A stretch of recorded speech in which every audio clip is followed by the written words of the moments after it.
நமது கலாச்சாரம், நமது பண்பாடு எப்போதும் நம்முடன் நீடித்து இருக்கும். சப்ஸ்கிரைப் திலக்.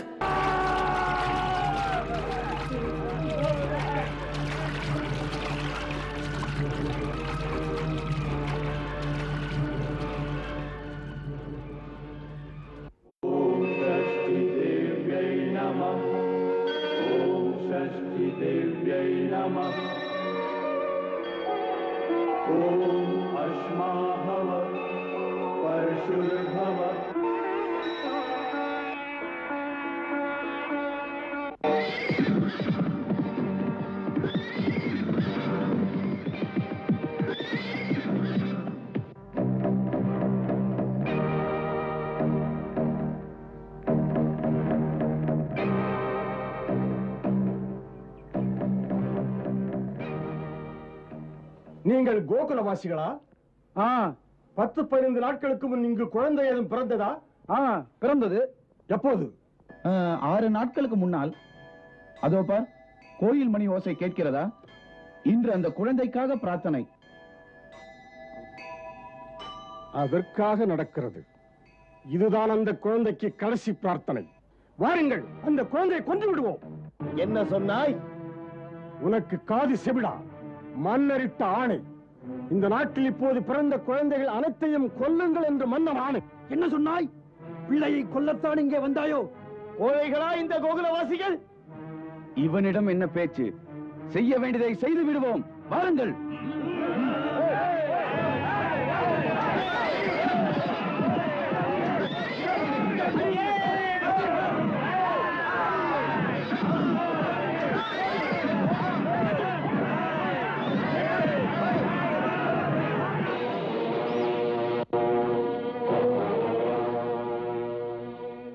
என்ன உனக்கு?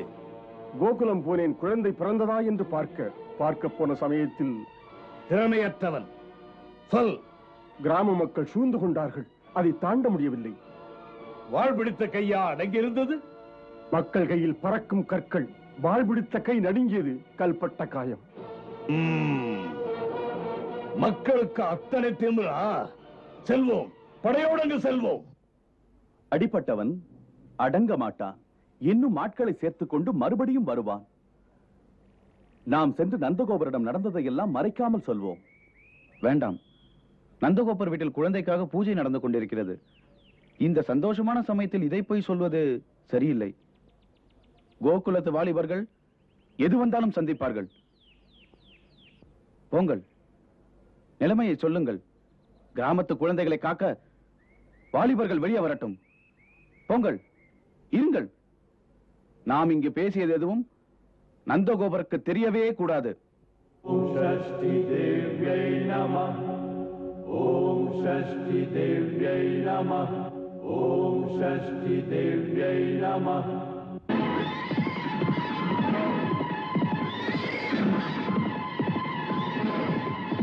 ஓம் அஸ்மாபவ பரசுர்பவ हिरण्यमस्त्रुतं भव.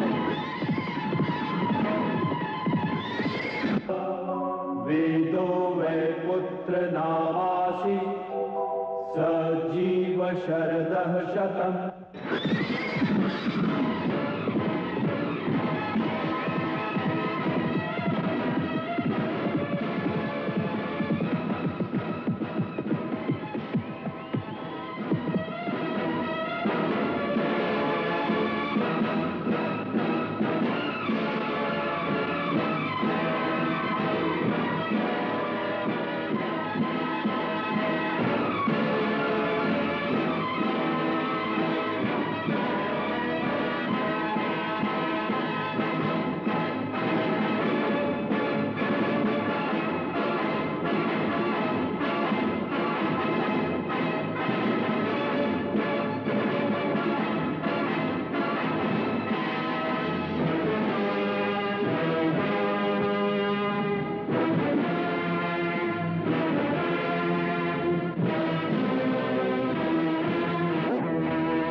எல்லோரும் சாலை மறியல் போராட்டத்திற்காக நிற்கிறீர்களோ? ஆமையா, கிராமத்து மக்களின் கட்டுப்பாடுகள் உனக்கு தெரியாதா? கொடுமைக்கு சாலையை மறிப்பது மக்கள் கடமை. இதனால் பயங்கரமான விளைவுகள் உருவானால் விளைவுகளுக்கு பயந்து கடமைகளை கைவிட முடியாது. கிராம மக்களை மிரட்டுவதற்கு முன்னால் உன் நிலைமையை பற்றி யோசித்துக் கொள். கோகுலத்து குழந்தைகளை நீ உன் கொல்லி கண்ணால் பார்த்தாயானால் உன் கண்கள் அங்கே இருக்காது. கோபத்தை கிளறாதே, தேச துரோகம் புரியாதே. எந்த மண்ணில் பிறக்கிறானோ அந்த மண்ணுக்கு கேடென்றால் கிளர்ந்தெழுவது தேச துரோகம் அல்ல, தேசபக்தி என்று தெரிந்து கொள். மடையனே, மன்னன் கம்சனின் ஆணையை எதிர்த்து பேசினாயானால் தேச துரோகம் தான், ராஜ துரோகமும் தான். எவன் கேட்டான் உங்கள் மன்னனை பற்றி? எங்கள் மன்னர் நந்தகோபர் தான்.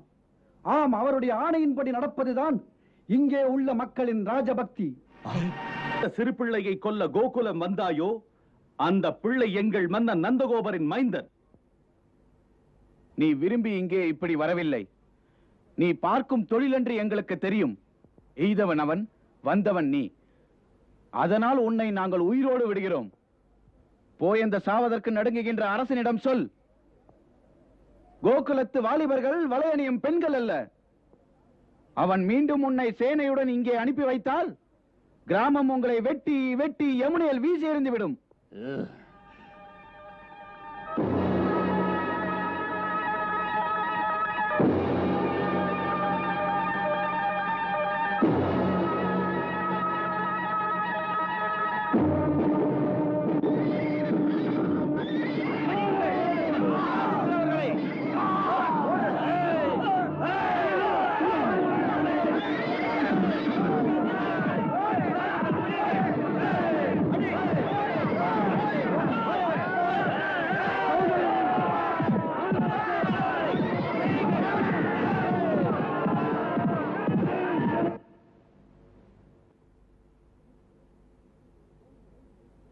என்ன சொல்கிறாய்? சேனைகளை அனுப்பினானா? அவன் யசோதா தேவியின் குழந்தையை தேடி வந்தான். எதற்கு? எதற்கு வந்தான்? அதை கொல்லத்தான் வந்தான். என்ன, கோகுலத்துக்கு அவன் ஏன் வந்தான்? அவனுக்கு அவன் அரசனிட்ட ஆணை, சென்ற 1 மாத காலமாக பிறந்த குழந்தைகளை உடனே போய் கொல்லுங்கள் என்று.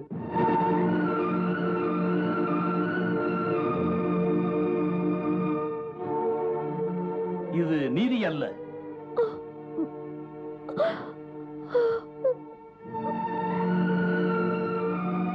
உண்மையாகவே அவன் தேவகியின் 8வது பிள்ளையை எதிர்பார்த்திருந்தான். பிறந்ததோ பெண் குழந்தை. அந்த பெண் குழந்தையும் கூட அஷ்டபுஜ சக்தியாக மாறி எச்சரித்தது. நீ அழிய காரணமான பிள்ளை பிறந்து விட்டதென்று. செத்து விடுவோம் என்ற பயத்தில் சின்னஞ்சிறு குழந்தைகளை தேடி கொல்ல ஆரம்பித்து விட்டான். அவன் பிறந்த குழந்தைகளின் மீது உள்ள பயத்தினால் எதுவும் செய்வான். பிள்ளைக்கு பாதுகாப்புள்ள வேறு ராஜ்யத்திற்கு போய்விடுவோம் இங்கிருந்து. யசோதை தாயே, தப்பு கணக்கு போட்டு விடாதீர்கள். கம்சனின் ஆணை எப்படி இருந்தாலும் கவலைப்படாதீர்கள். அது உங்கள் செல்வனை ஒரு நாளும் நெருங்கவே முடியாது.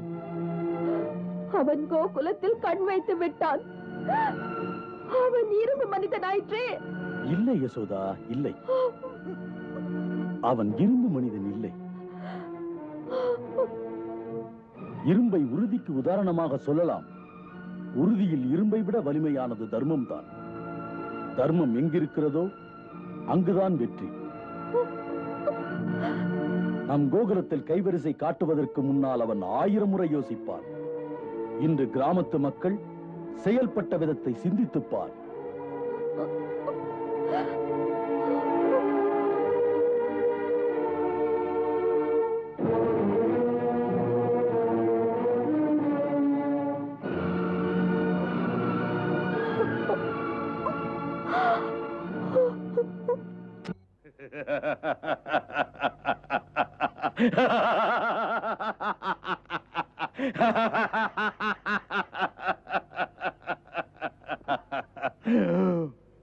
ஒரு கிராமத்தின் சிறு கூட்டத்தின் எதிர்ப்பிலே துவண்டு போய் துணிவை இழந்து உயிருக்கு பயந்து ஓடி வந்து விட்டாயா?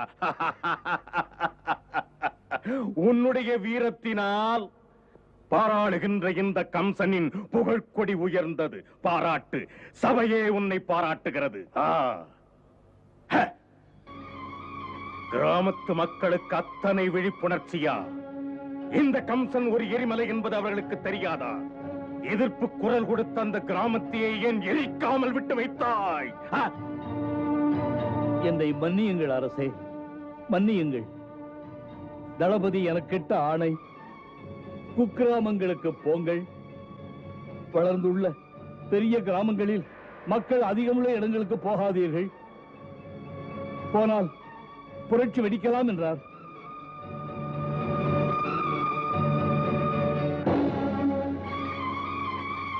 ஏன் இது நிஜம்தானா தளபதி?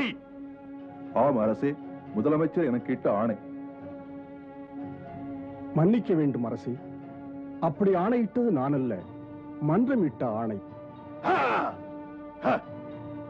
மன்னனை எதிர்க்க மன்றமே துணிவதா? இன்று நான் இட்ட ஆணைக்கே எதிர்ப்பு குரல்களா?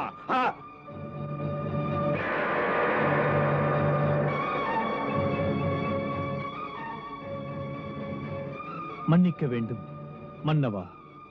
தங்களது ஆணையை மீறுகின்ற துணிவு இங்கு யாருக்கும் இல்லை. உங்கள் நலன்கள் காக்கப்பட வேண்டும். அதில் அவைக்கு பொறுப்பு உண்டு. எதுவும் புரியவில்லை சாணூரா. மன்னவா, முதலில் 1 மாதத்திற்குள் பிறந்த குழந்தைகளை கொல்ல வேண்டும். அவைகளை கொல்லத்தான் வேண்டும். மக்களிடையே கேட்பார் இல்லாதவர்களின் பிள்ளைகளை யார் போயும் கொல்லலாம். அதே அணுகுமுறையை சமுதாயத்தில் முக்கியமானவர்களிடம் கையாளக்கூடாது.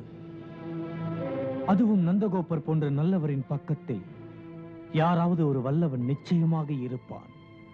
அந்த மாதிரி இடங்களில் நாம் விரோதித்துக் கொள்ளக்கூடாது. விவேகத்தை பயன்படுத்தி சாதிக்க வேண்டும். என் அபிப்பிராயத்தில் நமது வீரர்களை இப்படி அனுப்புவது சரியாக தோன்றவில்லை. அவர்கள் உங்களை பற்றியே சந்தேகிக்க தொடங்கினால் அதன் விளைவாக அவர்கள் பாஞ்சால மன்னரிடம் உதவி கேட்பார்கள். வசுதேவரின் சகோதரி குந்தி தேவியின் மூலமாக அஸ்தினாபுரத்தின் ஆதரவை நாடுவார்கள். ஆம் அரசே, நாம் நந்தகோபர் போன்ற முக்கியமானவர்களை அண்டை ராஜ்யத்துடன் தொடர்பு கொள்ள விடக்கூடாது. அதேபோல் பிள்ளைகள் கொல்லப்படுவது இந்த சமயத்தில் நாடெங்கும் விவாதிக்கப்படுகிறது. நந்தனை போன்ற ஊரறிந்தவர்களை விரோதித்துக் கொள்வது தங்களுக்கு நன்மையை தராது. இதையெல்லாம் யோசிக்க சொன்னேன் உங்களை. ஒரு கிராமத்து மக்கள் மாமன்னன் கம்சரை அவமானப்படுத்தினால் எதையோ சொல்லி ஏமாற்றுகிறீர்களா? மன்னிக்க வேண்டும் அரசே. எங்கோ ஒரு கிராமத்தில் ஏதோ ஒரு சிலருக்குள் ஏற்பட்ட சிறு சலசலப்பு எங்கள் மன்னருக்கு அவமானமாக தோன்றினால் அதற்கு பொறுப்பு ஏற்கிறேன். நம்பிக்கையோடு சொல்கிறேன், எனக்கு தெரிந்து நந்தகோபர் துரோகியாக செயல்படவே மாட்டார். பொறுப்பு தெரிந்தவர், புறம் பேச மாட்டார். தங்களுக்கு எதிராக அவர் அமைதியை நாடுபவர். அவர் இந்நாட்டு வழக்கப்படி தனக்கு மகன் பிறந்த செய்தியை சொல்ல உரிய முறையில் இங்கே கண்டிப்பாக வருவார். தெரியாதா என்ன? என்னுடைய வாழ்த்துக்களை பெற்றுச் செல்ல மரியாதைகளோடு வர வேண்டியது தானே. பின் ஏன் இன்னும் வரவில்லை? சந்தேகிக்காதீர்கள், அவர் வந்து விடுவார், வந்தே தீருவார். பொங்கி விடாதீர்கள், பொறுமையோடு இருங்கள். அவர் வந்தால் உங்கள் உணர்வுகள் பார்வையில் தெரியக்கூடாது, உங்கள் பேச்சிலும் கூட.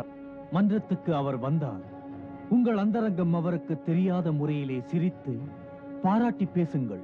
காரியத்தை முடிக்க போதும்.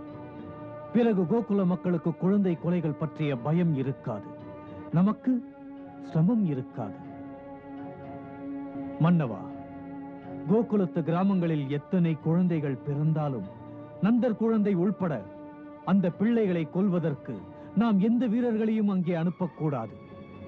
உங்களுக்கு நம்பிக்கையுள்ள அரக்கர்களை ஒவ்வொருவராக அங்கு அனுப்ப வேண்டும். அவர்கள் போவார்கள், குழந்தைகளை கொல்வார்கள். அச்சம் இருக்கும், ஐயம் இருக்காது. உங்களை கொல்ல வந்த பிள்ளையும் கொல்லப்பட்டு விடுவான். அருமையான யோசனை இது. உன்னை எப்படி பாராட்டுவேன் சாணூரா, உன்னை எப்படி பாராட்டுவேன்? நந்தகோபரே, உங்களுக்கு தெரியாததா? யாரையும் விரோதிக்கலாம், அரசரை மட்டும் விரோதிக்க கூடாது. இதையே தான் நானும் என்னுடைய அபிப்பிராயமாக சொல்ல விரும்புகிறேன். முன்னோர்களின் வழக்கப்படி நந்தகோபர் அவருக்கு பிள்ளை பிறந்த செய்தியை அரசருக்கு முறையாக தெரிவிக்க மங்கள பொருள்களுடன் மன்னர் கம்சனை தரிசிப்பதற்கு அவசியம் செல்ல வேண்டும். ஆம், செல்லத்தான் வேண்டும். அவன் என் மைந்தனா? எப்படியோ என் மைந்தன் அந்த கம்சனின் பிடியிலிருந்து தப்பிவிட்டான். குருதேவா, தாங்கள் இது பற்றி சொல்லி வறண்டு போயிருந்த எனது நெஞ்சுக்குள் அமுதத்தை அள்ளித் தெளித்து என்னை மீண்டும் பிறக்கச் செய்து விட்டீர்கள். அக்ரூரரே, தங்களுக்கு இது பற்றி முன்பே தெரிந்திருந்தும் கூட சிறையில் இருந்த எனக்கு இதை சொல்லாமல் ஏன் இருந்து விட்டீர்கள்? வசுதேவரே, குருதேவர் அந்த விஷயத்தை சொல்ல வேண்டாம் என்று சொன்னார். ஏன் குருதேவா? தீமைகள் குழந்தையை தீண்டாதிருக்க. தீமைகளா? அந்த ரகசியங்கள் எனக்கு தெரிந்தால் என் மைந்தனின் நலன்கள் தீமைக்குள்ளாகுமா? ஆம் வசுதேவரே. அது ஏன் குருதேவா? சத்தியம் மட்டுமே பேசும் உங்களால் அந்த பிஞ்சு குழந்தைக்கு கேடு நேராமல் இருக்க. இந்த விஷயம் உங்களுக்கு தெரிவிக்கப்பட்டிருந்தால் கம்சன் எப்போதாவது பிரச்சனைக்குரிய இந்த விஷயமாக உங்களிடம் கேட்கும் போது உங்கள் வாய் உண்மையைத்தானே பேசும். அதனால் அப்போது அக்ரூரரை தடுத்து விட்டேன். இப்போது உங்களுக்கு சொல்ல வேண்டிய கட்டாயம் நேர்ந்து விட்டது. உங்களுக்கு தேவி ரோகிணியின் மீது எந்த சந்தேகமும் வரக்கூடாது.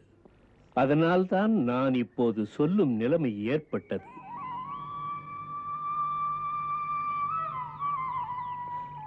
குருதேவா, தர்மம் தெரிந்த தாங்கள் என் மைந்தனை பேரழிவிலிருந்து காத்தீர்கள். அதற்காக தங்களுக்கு கோடி கோடி வணக்கம், கோடி கோடி வணக்கம். இது மட்டுமல்ல, இன்னும் பல சொல்ல வேண்டியிருக்கிறது. இதை யோகமாயா அன்னை உங்கள் நன்மையை கருதி உங்களிடத்தில் மறைத்திருக்கிறாள். கவலையே படாதீர்கள். உரிய சமயம் வரும்போது மாய திரைகள் எல்லாம் விலகி தெளிவு பெறுவீர்கள். நான் சொல்ல வேண்டியதை சொல்லாமல் இருக்கக்கூடாது. உங்களுக்கு தெரிந்த இந்த விவரங்களை நீங்கள் வாய் திறந்து எந்த சந்தர்ப்பத்திலும் சொல்லக்கூடாது. இதை உங்கள் நன்மைக்காக சொல்லுகிறேன். தங்களுக்கு உறுதி கூறுகிறேன் குருதேவா, மரணமே நேர்வதாய் இருந்தாலும் மறந்தும் என் வாயினால் இந்த ரகசியத்தை வெளியே சொல்லவே மாட்டேன். என் மனைவி தேவகியிடமும் இது பற்றி பேச மாட்டேன்.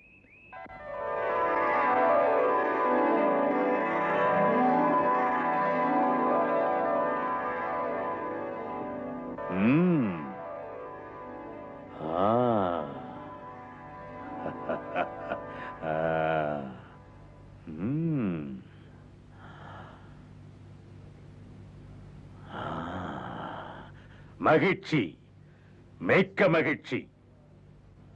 அன்பின் அடையாளம் இது. மன நிறைவோடு இவைகளை ஏற்றுக்கொள்கிறேன். நந்தகோபரே, அண்மையில் உமக்கு மைந்தன் பிறந்த விஷயம் கேட்டு அளப்பரிய ஆனந்தம் கொண்டேன். நந்தரே, உமக்கு பிள்ளை எப்போது பிறந்தான்? அஷ்டமி அன்று இரவில்.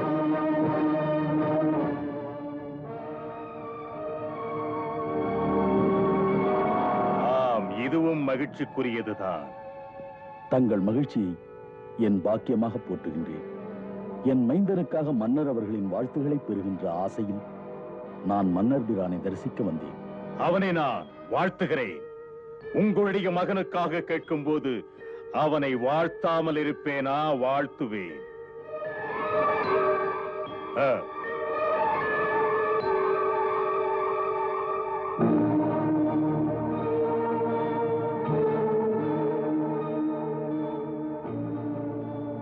உங்கள் செல்வனுக்காக மதுராவின் அரசன் மனமுவந்து தருகின்ற இதனை வாங்கிக் கொள்ளுங்கள்.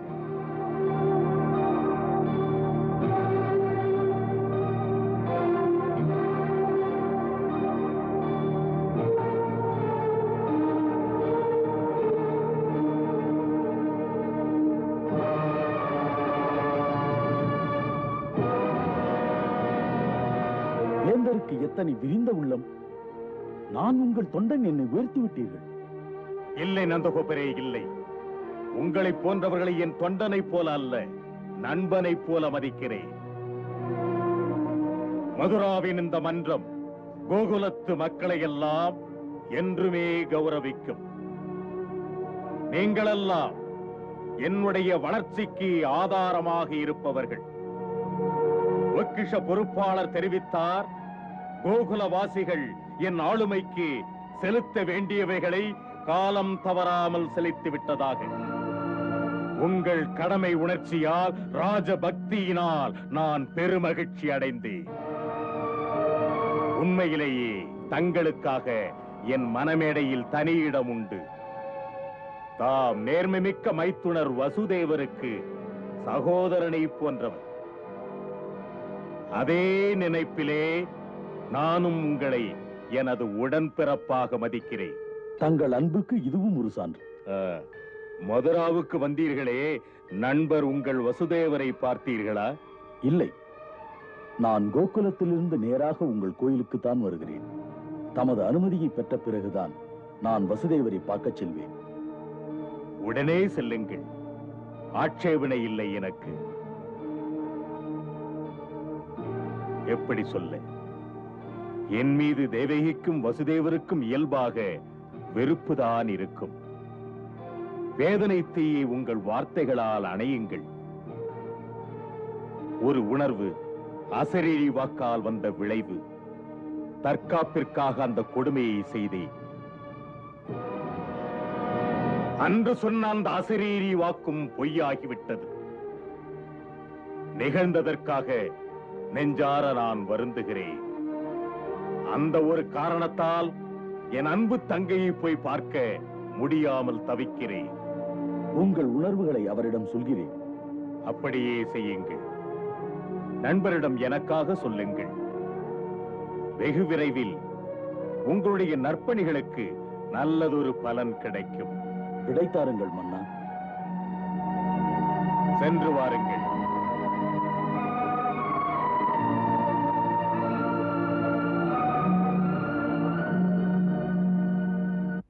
எப்படி புகழ்வேன் அரசே, தங்கள் மொழிகள் தேனில் முக்கி எடுத்த விஷத்துளிகள்.